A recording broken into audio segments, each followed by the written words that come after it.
Hi guys, welcome back to my channel. Today we'll be studying about Unit 1 of Business Analytics. I'm posting this video late because I thought you guys might be done with Unit 1 and I should start with Unit 2. That's why I posted the video of Unit 2 first. And since I am seeing many comments saying that please cover Unit 1 also, so I am in this video will be covering about Unit 1 of Business Analytics. Since this chapter is 25 pages long, so we'll be doing two maybe maximum 3 videos of this chapter, right? So let me first tell you what I have already covered on my channel so that you can refer to that, right? So in unit 2 I have done with the theory portion. I am done with this theory portion fully. I am done with that. That is already posted on the channel. You can check it out. There is a playlist, उसमें है everything. Data preparation, cleaning, everything. Theory में it is covered. Practical में I am done with from here. We covered these topics from covariance, correlation, moving averages. Missing value I haven't yet done. Summarization is not yet done. Visualization is not yet done, but visualization we are done with line charts. Line charts I have covered with our pivot charts. Pivot table I have done. Pivot charts I have posted. Interactive dashboards I have posted. What I am left with, even sort I am done with. What I am left with is filter, conditional formatting, text to column, duplicates, validation, outlier and standardization, plus a little bit of visualization part that is left. Scatter plot, histogram, some two to three are left. So of these, around 6 videos will be posted, or 5 maybe, because validation and duplicates and these can be covered in one video. Conditional formatting has a quite option, so it will be in one video. Filter is quite long, it will take a video. Or text to column is simple, I can do with conditional formatting, and outliers and visualization will do in one. So 4 to 5 videos I will post regarding the Excel of unit 2. Then complete preparation of unit 2 will be over. And talking about unit 4, maybe something I mean R wala portion. Unit 4 नहीं, sorry, unit 3 में I have done with unit introduction, advantages, installation तक we have done with. And R का once I am over with Excel वाला portion, I will be starting continuing with the R portion जो जिसमें synthesis on commands, descriptive stats और predictive analysis सारा कुछ cover होगा in coming videos after these 5 videos. Abhi we'll be covering in 2 videos our introduction part, and then our syllabus will be over of business analytics, right? So starting with the unit introduction to data sciences. So what all we'll be covering is terms like data, data analytics, big data, differences between data analytics and data analysis, classification of types of data, characteristics of big data.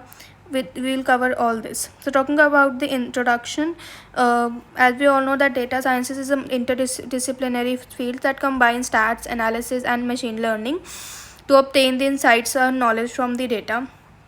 We all know that how dynamic this field is of data sciences, which is used for analysis of data in various fields and getting knowledge from that data, right? So data sciences is applied in many spheres, including banks, healthcare, manufacturing, e-commerce, and every possible field that could be we can count on.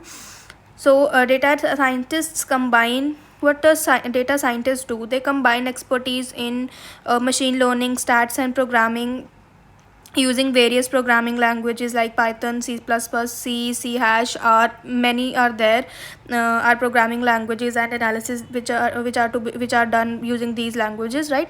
This brings together the systematic approach of asking right questions in defining a problem, gathering and cleaning data, standardizing it, and finding trends and presenting actionable insights into clear and impactful manner.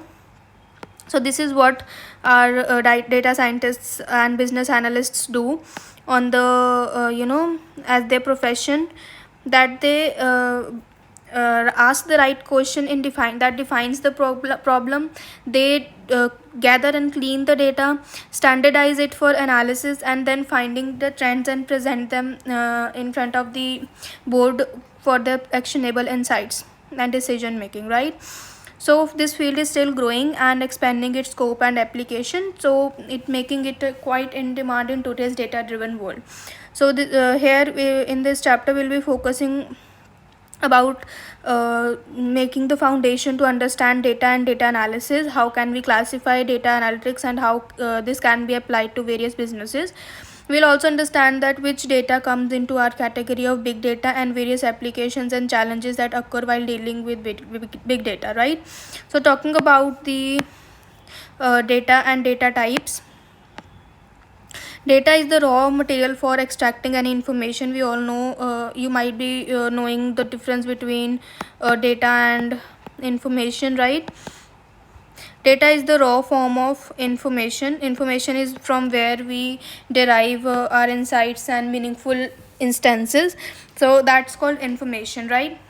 So data can be structured, that is, they can be organized into predefined categories or concepts such as lists, table, dataset, databases, or spreadsheets.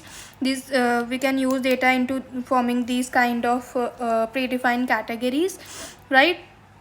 It can be structured or unstructured, which means the structured is in a we use many a times we use structured word for information, and data is largely in an unstructured manner, which means that they are not organized well to form the insights or do decision making on basis on that.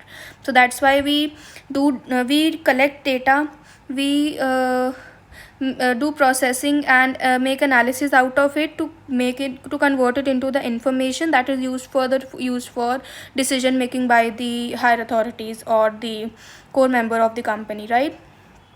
It's not only in the company, it's at a larger pace we can use that. Even healthcare sector में as we saw कि we can use the data. So data उसमें कैसे use होता है health sector में? They collect the data of patients, right? उसमें दे predict कि what if the person is dealing with such situation right now, what are the predictions that he or she might be suffering from some other disease.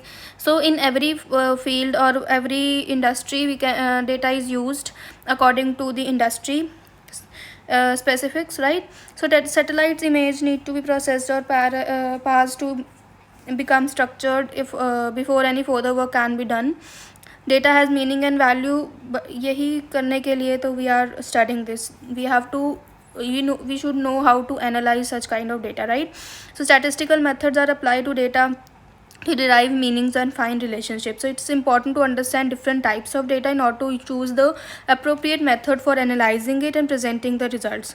So majorly तो we can divide data into two categories, qualitative and quantitative. Qualitative, as we all know, is that is not shown by the numbers. So basically there are two categories, right? Qualitative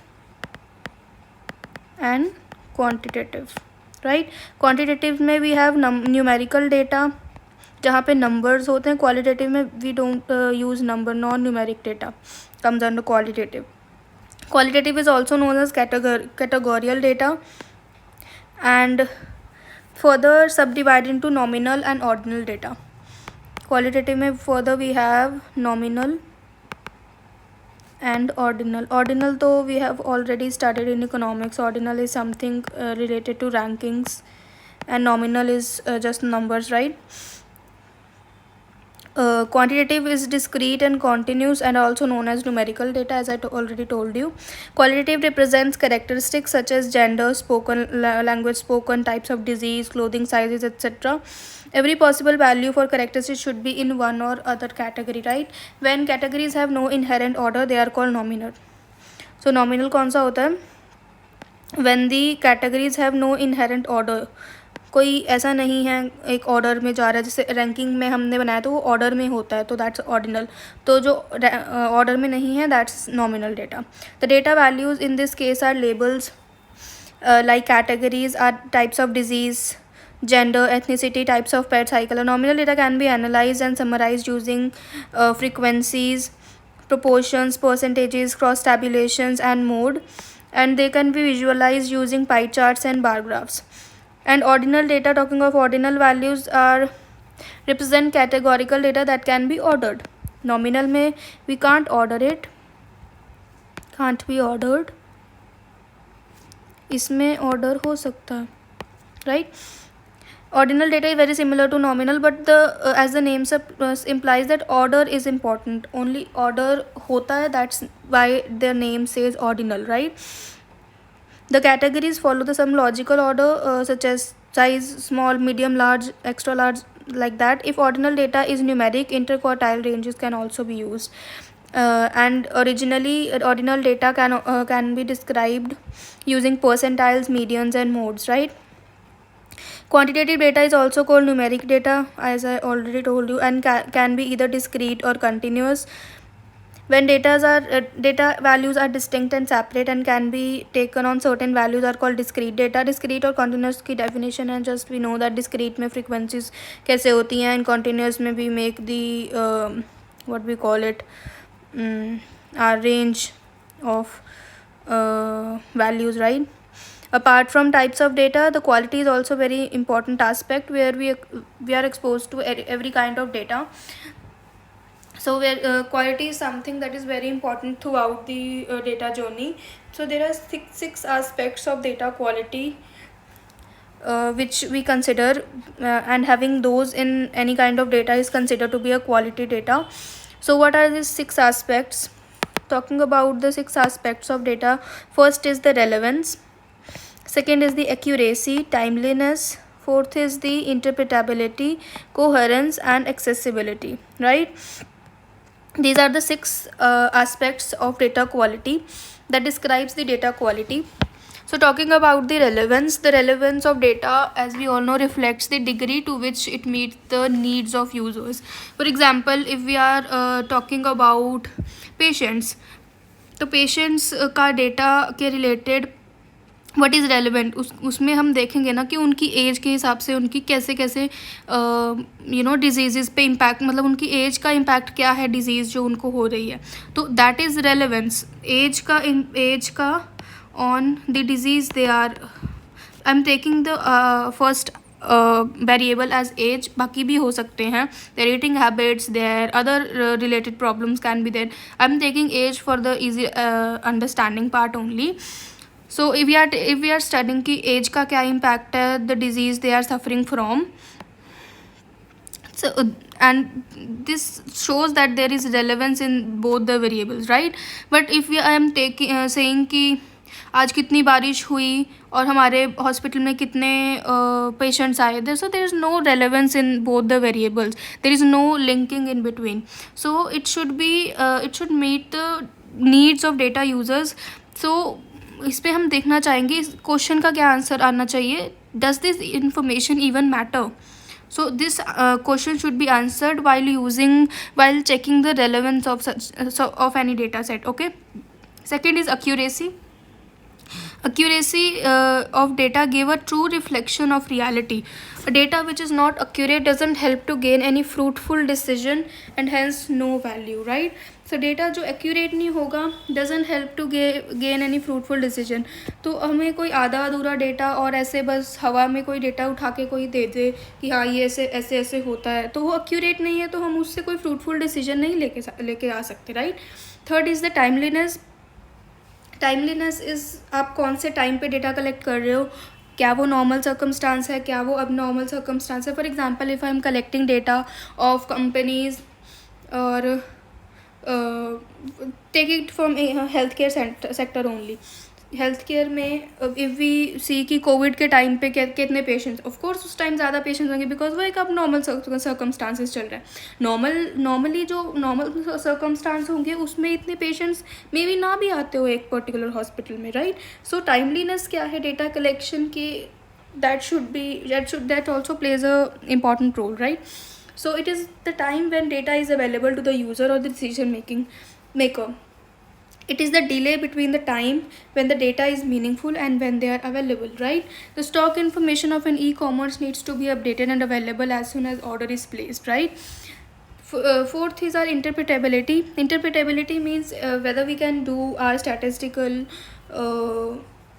analysis on that such kind of data and get some useful information out of that. So interpret हम कर सकते हैं उस data को या नहीं कर सकते. That's the point of interpretability. And information that people can't understand and has no value and could even be misleading. To avoid such misunderstandings, data is followed by metadata, which is supplementary information or documentation that allows user to interpret data properly, right. Coherence is एक sequence होना चाहिए. कोई भी बात कभी भी नहीं बोलना. Coherence is in the sequence. It can be split into two concepts, consistency and commonality. So consistency means of same concepts, definitions and methods over time. Commonality means using the same or the similar concepts, methods across different statistical programs. If there is good consistency and good commonality, then it is easier to compare results from different studies or to track how they stay the same or change over the time, right. Coherence is that thing कि मतलब जो हम study कर रहे हैं उसके related होना चाहिए, उसी डायरेक्शन में होना चाहिए. Accessibility is defined as how easy it is for people to find the data, to understand the data and to use that data. When determining whether data is accessible, we make sure that they are organized, available, accountable and interpretable. So accessibility में somewhat of something all other 5 concepts आ जाते हैं. So if a data set has each of these 5 aspects fulfilled, then we call that data set to be a qualitative data. And qualitative नहीं, quality data we can say that, right. Talking about data analytics and data analysis का difference, and next topic is our applications. After that I think the questions is no, then we have topic of big data analytics, right. So I think we can cover data analysis and data analytics, and then we can shift to applications. Till application we can do in this video. After that big data and its characteristics it's left, and applications of big data, challenges, and then it's over. Yeah, 2 videos it will be over. Next video we will cover big data analysis. Till challenges in this is I think applications of analytics we can do this in this video. This might be somewhat thoda sa long. I hope you will be following that. It'll be fine with you. So talking about data analytics and data analysis. Data analytics and analysis are 2 terms frequently used interchangeably, but they have a slight line of difference in the context of working with data and extracting useful insights, right. While both have relevance for database decision making, each have its own scope and purpose. We'll discuss about scope and purpose in the further paragraphs. So data analytics refers to the whole process. What is data analytics? It refers to the whole process of examining the data sets in order to find out the trends and patterns and other insights that might help in decision making processes, right. So there are various techniques and processes through which the data is analyzed and interpreted. Data analysis is usually applied to answer the questions, to predict the outcomes, and categorically there are 4 types of data analytics that we study. They are named as descriptive, diagnostic, predictive and prescriptive. There are quite a difference between all these 4. We'll discuss it one by one. Talking about descriptive, okay, so tell me, descriptive, as the name suggests, is originated from the word of describe, मतलब बहुत ज़्यादा expand करके something we से describe करना, उसको expand करना, elaborate करना, that's what descriptive analytics talk about. This type of analytics focus on summarising the past data and describing what happened. So what happened is something we need to focus on, is the keyword. It is the keyword. What happened is answered by descriptive analytics, right? It includes the use of historical data to identify the trends and patterns, often through statistical measures. It answers the questions like what happened, as I already mentioned, that it answers the question of what happened and provides the insights into past performances, like how well a business performed last year. On the basis of historic data, it refers to what happened already, right? So this is told by a descriptive analysis. Second is our diagnostic analysis. So IT is a step ahead which identifies the causes of a certain trends or pattern identified in the descriptive. It addresses why did it happen.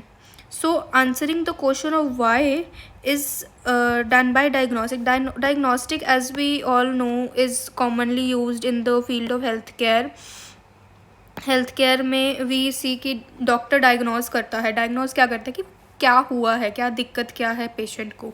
So first is the step what happened is told by descriptive. Second question is answered, why is answered bye diagnostic.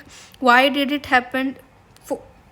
The point here is, the catch point here is, we in this both are talking about the historic data only, which is already done. We are just looking into the patterns and trends of the historic data, why it happened and what happened already. So this is all about historic data. But in this predictive and prescriptive, we'll see these both talk about the futuristic information, not the historic data, right? So continuing with diagnostic, it addresses the question of why did it happen by focusing on the deeper analysis to understand the root cause of data observed. It understands the root causes. This is the keyword of this diagnostic analysis, like determining the factors that drop in subscribers of an Instagram account. So हमने for example, हम ये वाला ही example लेते हैं. We'll study from this example only. For example हमने example क्या लिया कि एक इंस्टाग्राम अकाउंट है, ओके, ABC@ जो भी आपने लेना है, ठीक है. उसका हमने अभी हम 2025 में खड़े हैं. यहाँ पे 2023 तक उसके 10 मिलियन सब्सक्राइबर्स थे, और after 2 years we see subscribers बढ़ने की बजाय ये 8 मिलियन ही रह गए, है ना. सब्सक्राइबर उसके बल्कि -2 हो गए, -2 मिलियन हो गए. सो हमें ये पता लगा कि ये -2 हुए. What happened is covered. ये डिस्क्रिप्टिव एनालिसिस बताएगा कि ये कम हुए. फिर सेकंड पार्ट आएगा कि ये कम क्यों हुए. टेल्स क्या बताता है, डायग्नोस्टिक एनालिसिस बताता है कि क्यों हुए, ठीक है.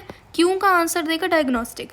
फिर हमें पता लगेगा कि अच्छा ये इसलिए कम हुए, तो हम उसको करेंगे कि अच्छा, फॉर एग्जांपल उसने पोस्ट पहले वो 10 पोस्ट अ वीक्स पोस्ट करता था इंस्टाग्राम अकाउंट पे.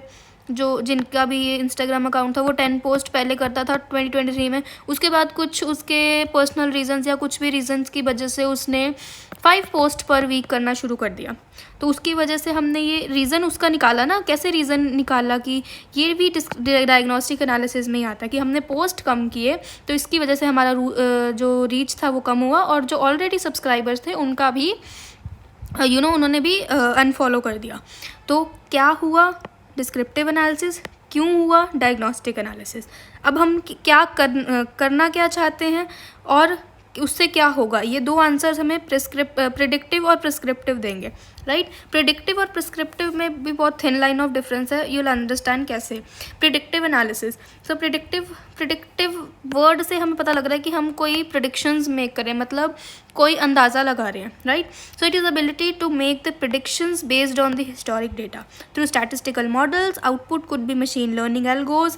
It answer the question what is likely to happen. मैंने पहले आपको बोला था यहाँ पे ये फ्यूचरिस्टिक के बारे में बात करता है, फ्यूचर आउटकम्स के बारे में दोनों बात करेंगे। यहाँ हम हिस्टोरिक डेटा को अंडरस्टैंड कर रहे थे, हिस्टोरिक डेटा से हमारे फ्यूचर पे क्या इम्पैक्ट आएगा, फ्यूचरिस्टिक डेटा के ऊपर बात करते हैं प्रिडिक्टिव एंड प्रिस्क्रिप्टिव, राइट।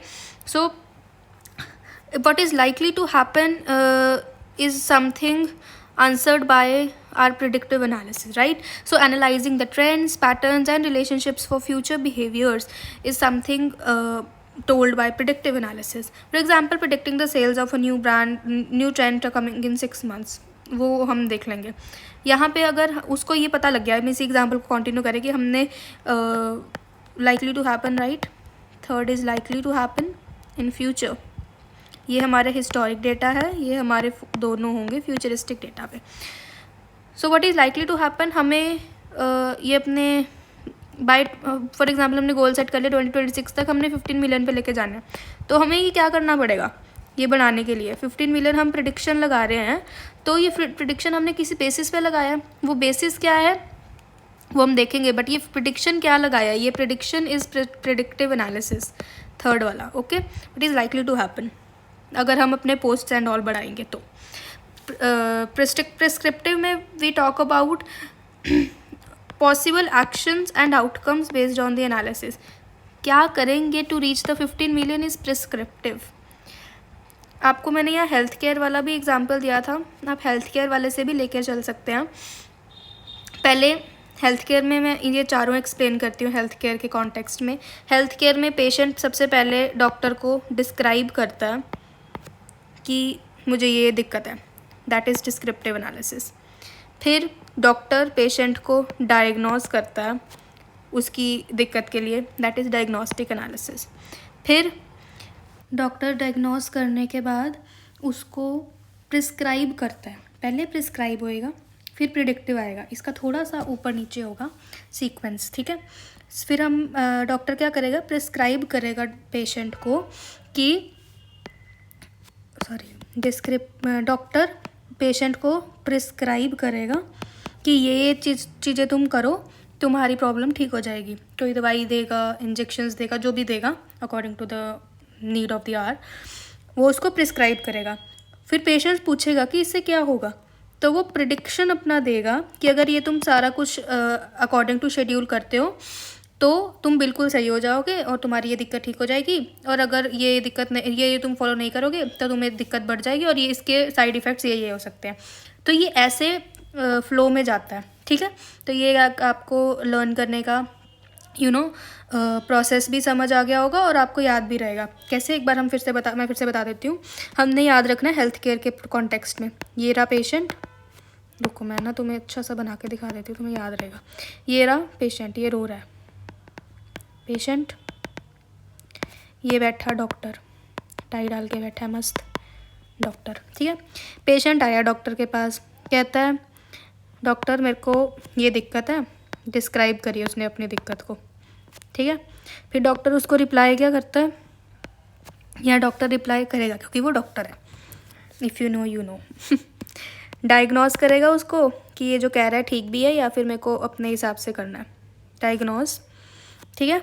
उसके बाद डॉक्टर डायग्नोज करके फिर पेशेंट बैठा होता है और डॉक्टर बोलता है अच्छा डायग्नोज मैंने कर लिया है, तुम्हें ये दिक्कत है और मैं तुम्हें ये प्रिस्क्रिप्शन देता हूँ। फिर डॉक्टर अपनी पर्ची निकालेगा और यहाँ पे प्रिस्क्रिप्शन लिखेगा सारा, प्रिस्क्रिप्शन, और अपने साइन मार देगा और ये प्रिस्क्रिप्शन देगा पेशेंट को, ठीक है, कि ये तुम फॉलो करो। फिर पेशेंट पूछेगा कि इससे क्या होगा, क्या होगा, ये पूछेगा, है ना।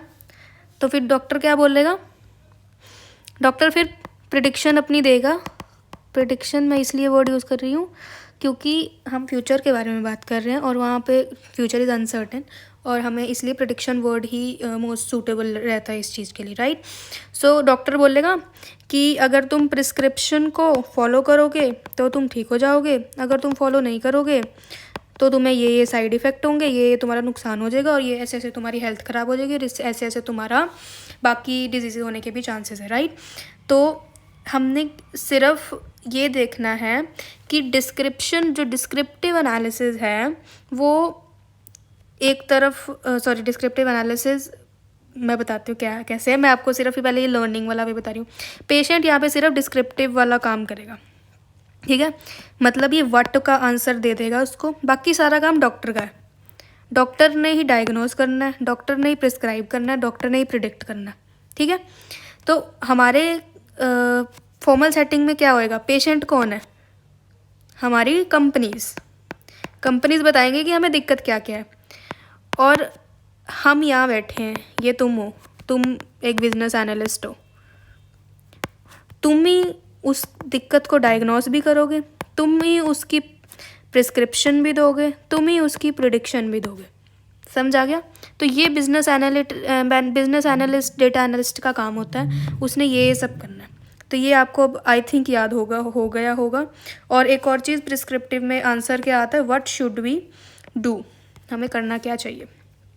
तो what is likely to happen इसके बाद आएगा, व्हाट शुड बी डू पहले आएगा, what should we do, right.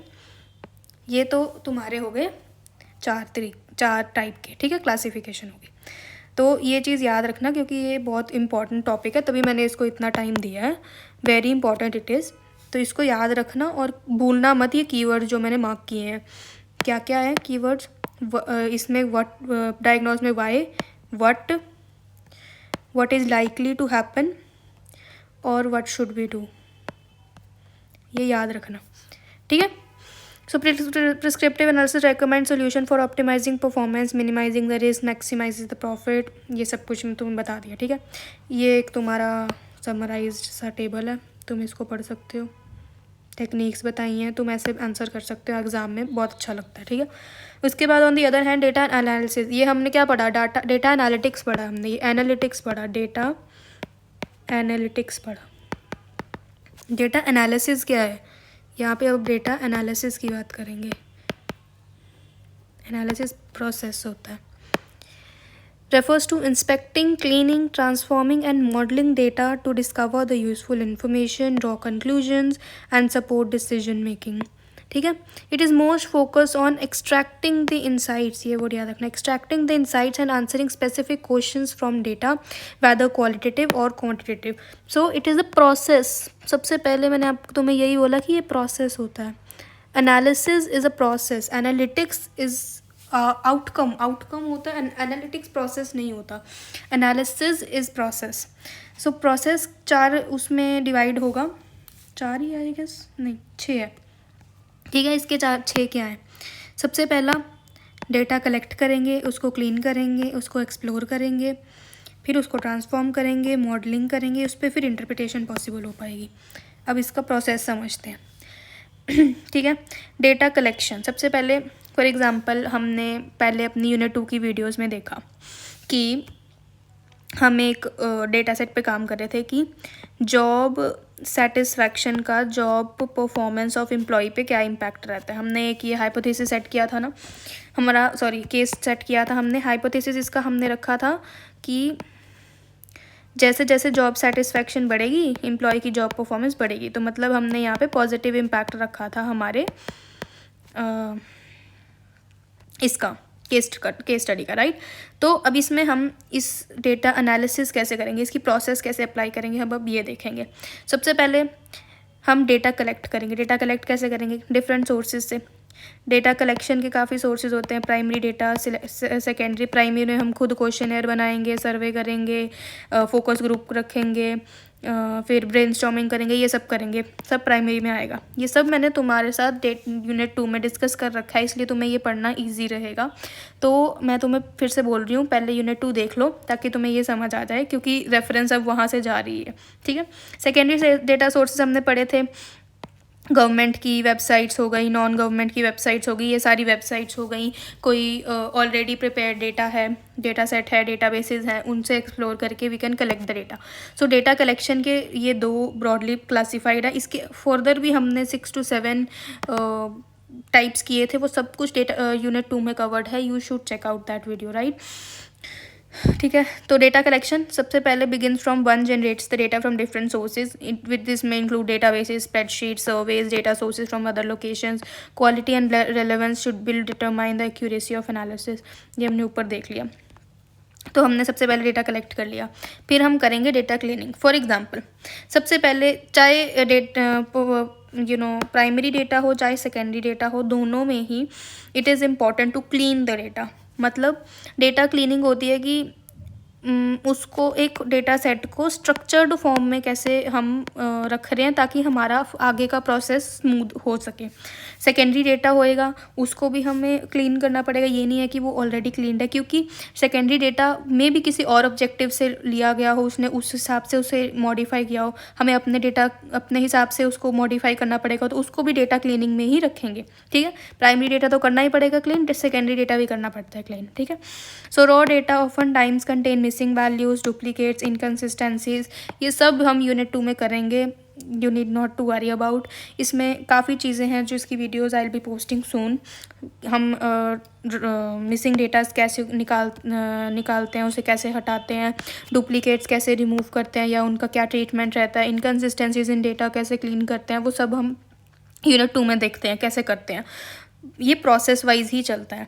Data cleaning is the identification and resolution of data inaccuracies in to ascertain the reliability of data set. This can include removing और correcting the errors in data, completing missing values और standardisation. ये सब मैंने तुम्हें बताया, मैं सब करवाऊंगी। ये जस्ट तुम अब याद रखो कि पहले हमने कलेक्ट किया, उसको क्लीन किया, अब हम एक्सप्लोरेशन की तरफ बढ़ रहे हैं। ठीक है, एक्सप्लोरेशन मीन्स डेटा क्लीन हो गया, स्ट्रक्चर हो गया, डिस्ट्रीब्यूशन हम देख चुके हैं, रिलेशनशिप हम अंडरस्टूड कर चुके हैं।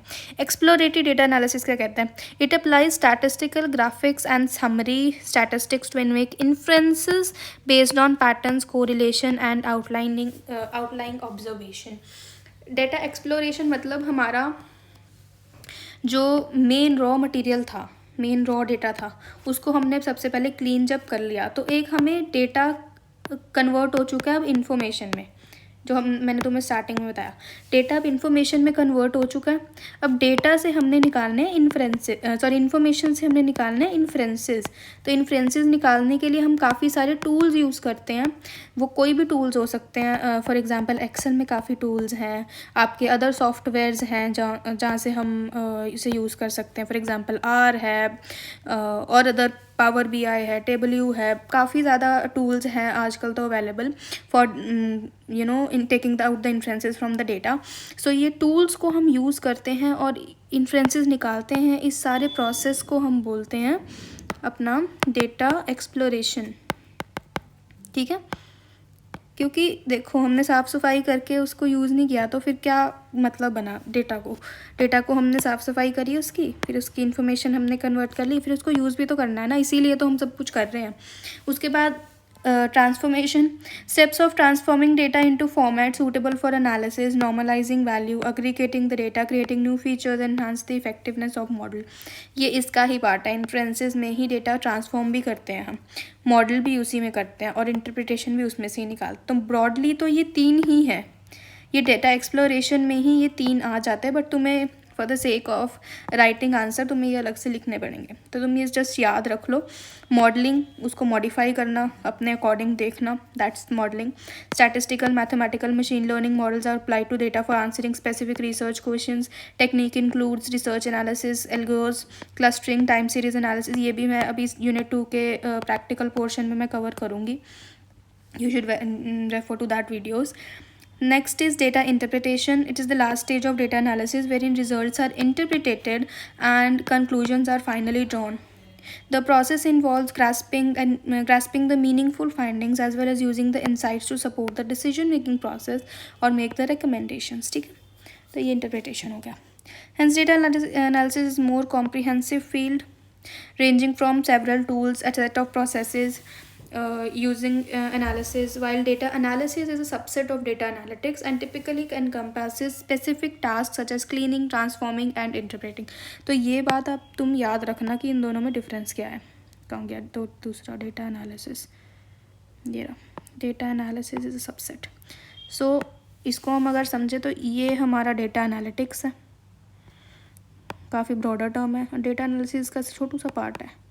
एनालिसिस लिख देती तो तुम्हें समझ आ जाए. एनालिसिस, एनालिटिक्स, ठीक है, समझ आ गया. अब इसको याद रख लो ये चीज़ को कि कैसे समझ आ गया क्योंकि तुम्हें सारा. So the key difference lies in the purpose, दोनों के पर्पस में की डिफरेंस लाई करता है. Analytics strives to identify the hidden insights and patterns that used for decisions and predictions, whereas analysis is essentially for extracting the meaningful data from the data to answer the specific questions or to solve the problems. For example, in business, data analytics helps to optimize marketing strategy, consumer experience, sales trend forecasts for the businesses. Analysis allows businesses to monitor their performance, note inefficiencies and base data driven decisions. ठीक है. So data analytics and analysis both work in to play the crucial role in the decision making processes of the modern world of any industry. Data analytics offers a holistic view to discover the insights, whereas analysis will focus on extracting the practical conclusion. Therefore, it becomes essential to understand the difference and the application of both, and people to help the organization and people to use the power of data effectively. ठीक है. तो ये हो गया हमारा cover second topic. बहुत important था तभी मैंने इसके ऊपर बहुत टाइम दिया. अब आपको देखना एप्लीकेशंस इजीली समझ आ जाएंगी एनालिटिक्स की बिजनेस में. इसको हम फटाफट सॉल्व कंप्लीट करते हैं क्योंकि ये थोड़ा सिंपल है. Analytics is essential tool in organization of any sizes, industries. It rely on the informed decision, enhance processes and gain competitive edge in the business world. So यहाँ कुछ एग्जांपल्स दिए हैं जो हमें एनालिसिस की वो समझने में हेल्प करेंगे. So one of the most powerful application of analytics is understanding the customer behaviour and the preferences. तो ये बात आप उससे देख सकते हो जो आपके आजकल ये चल रहे हैं ऐप्स लाइक मिंत्रा, अमेज़न, फिर हमारा इवन इंस्टाग्राम, हमारा स्नैपचैट, हमारे जो भी ये सारे सोशल मीडिया प्लेटफॉर्म्स है या शॉपिंग प्लेटफॉर्म्स है या कोई भी कैसे भी ऐप्स हैं वो किस बेसिस पे चल रहे हैं. सब कस्टमर प्रेफरेंसेस और कस्टमर बिहेवियर पे चल रहे हैं. कैसे, जैसे आप सब तो रिलेट कर पाओगे इंस्टाग्राम से.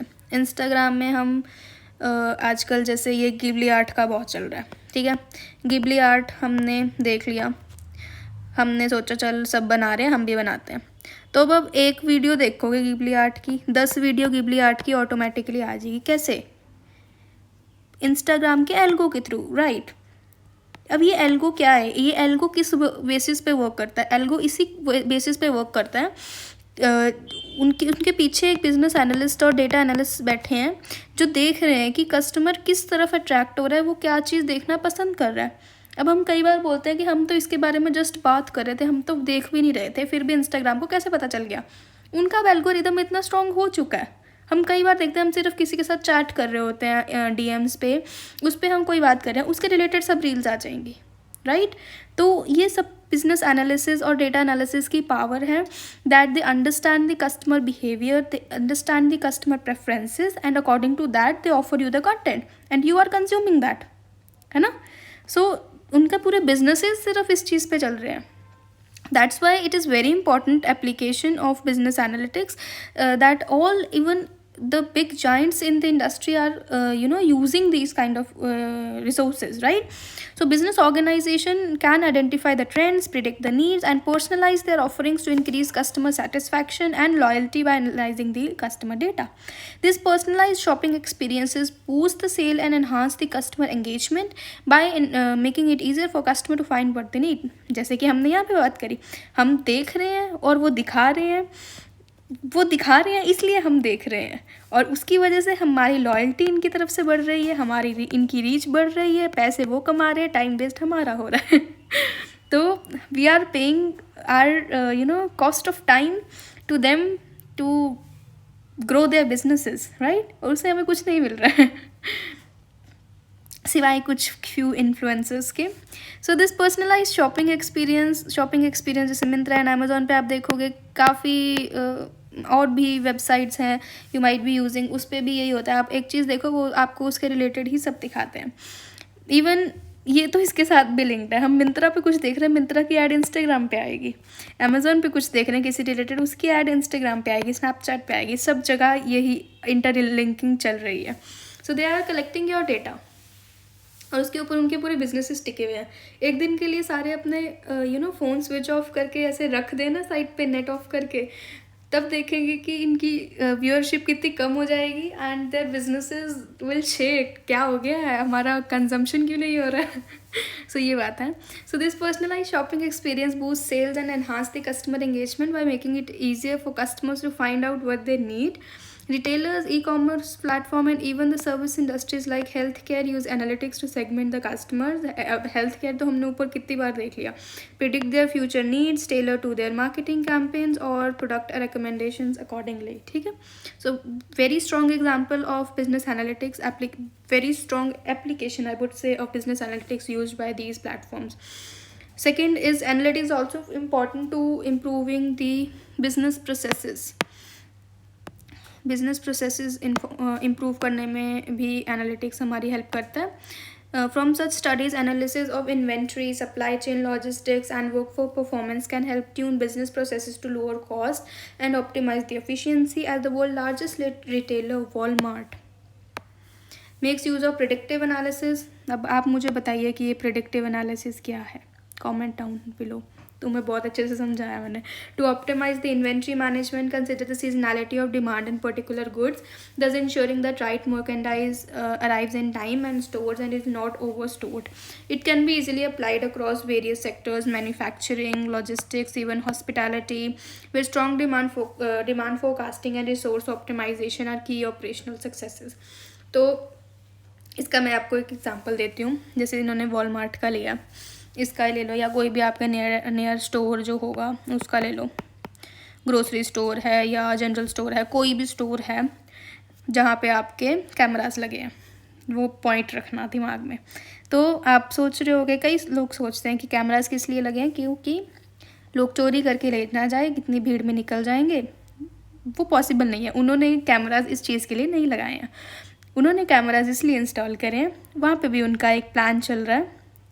उन्होंने अपने कैमराज एंड सॉफ्टवेयर्स और ये सब कुछ में ऐसे सिस्टम सेटअप किया होता है that they detect your eye movement. Can you even believe that eye movement of a person is detected. आप चाहे स्टोर में जाके कुछ भी ना लो, खाली हाथ जाओ, खाली हाथ आ जाओ, फिर भी they are getting benefited from your coming. आप अपना 5 मिनट 10 मिनट आकर भी उधर जा रहे हो तो उनको उस चीज़ का भी फ़ायदा हो रहा है, क्योंकि तुम आ रहे हो, तुम सिर्फ देख रहे हो, तुम्हारी आइज़ मूव कर रही है, किस तरफ मूव कर रही है, कैसे मूव कर रही है, that everything is recorded, that every particular data is being recorded. कि ये पर्सन, फॉर एग्जांपल ये 4 शेल्स हैं, 4 लेन्स हैं, यहाँ पे हर एक में 3 शेल्स हैं, 3 शेल्स हैं. ठीक है. यहाँ से एक फर्स्ट लेन में पर्सन एंटर होता है और वो सबसे पहले उसकी वो नोट करते हैं कि सबसे पर्सन आते ही सार यहाँ पे देखता है, मतलब मिडिल शेल्फ में देखता है, क्योंकि वो उसके एक तो आई कांटेक्ट के बिल्कुल सामने.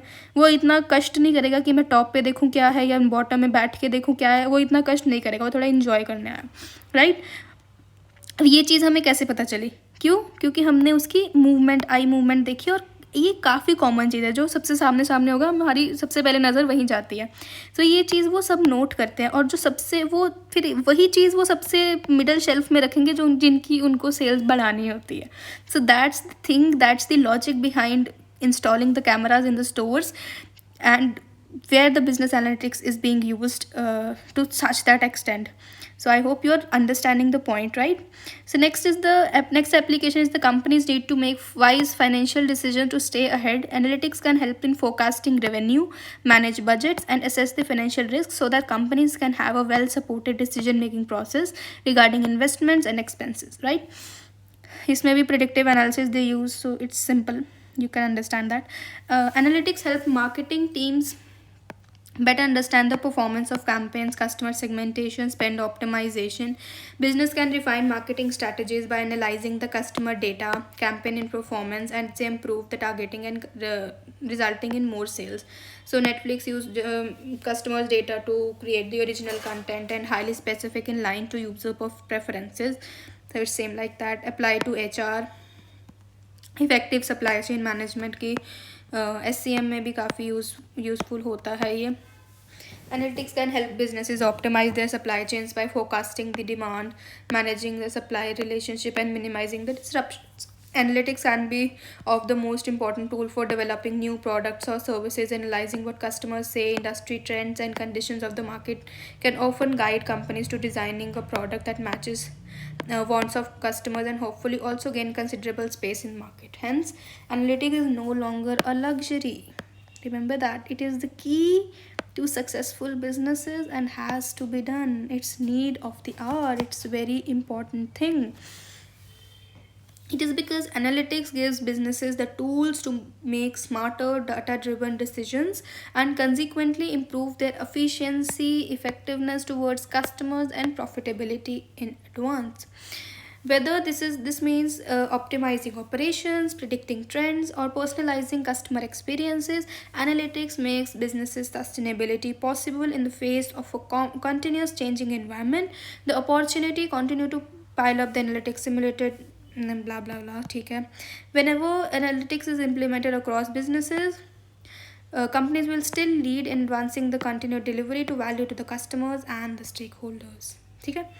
तो ये क्वेश्चंस है, आप थोड़े से आंसर दे दोगे तो बहुत बढ़िया बात है, नहीं देने तो आपकी मर्जी भाई, आ जाएंगे आपको समझ, इजी है ये. ठीक है. So this is it for the today's video.